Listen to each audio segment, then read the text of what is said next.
needed economic aid. Talking about Ukraine once again, aren't we? Yeah, the World Bank has announced $3 million in aid to support economic reforms and development by that new fledgling government in Kiev.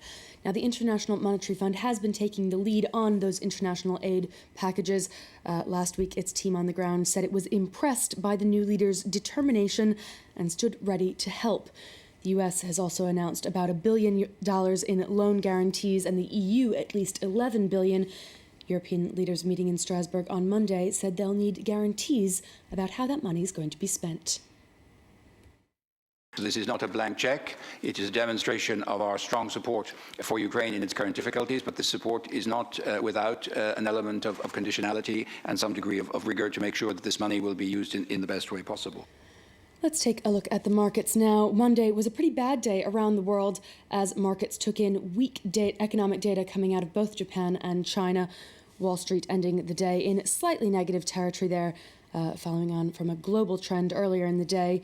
Asian markets seem to be recovering this Tuesday after sliding nearly 3% on Monday. The Shanghai Composite back slightly in the green there.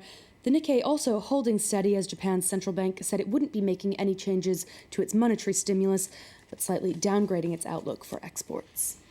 Now then, as we've been discussing, of course, Japan marking the third anniversary of the earthquake and tsunami that led to the country's worst crisis in history. And in the immediate aftermath, you'll remember, of course, it swore off nuclear energy, didn't it, Kate? Yeah, nuclear power used to account for about 30% of Japan's overall energy use. But since that Fukushima disaster, Japan has been relying heavily on imported fuel, which is made increasingly expensive by the weak yen. Now it looks as though Prime Minister Shinzo Abe is turning the page and hoping to restart those idled reactors. Delano D'Souza has the details. The nuclear industry in the world's third largest economy is seeing better times after the Fukushima disaster. The crisis forced the shutdown of the country's 50 nuclear reactors, and while Japan remains a country divided over the role of nuclear energy in its future, its prime minister is determined to restart idle reactors.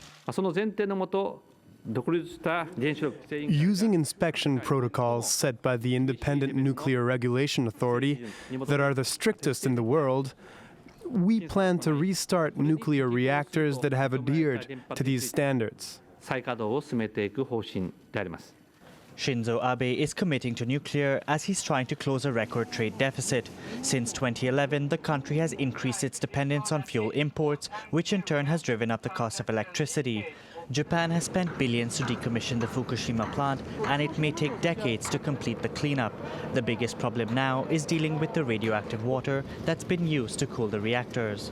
TEPCO is making progress on the water management plan, but I'm not satisfied yet.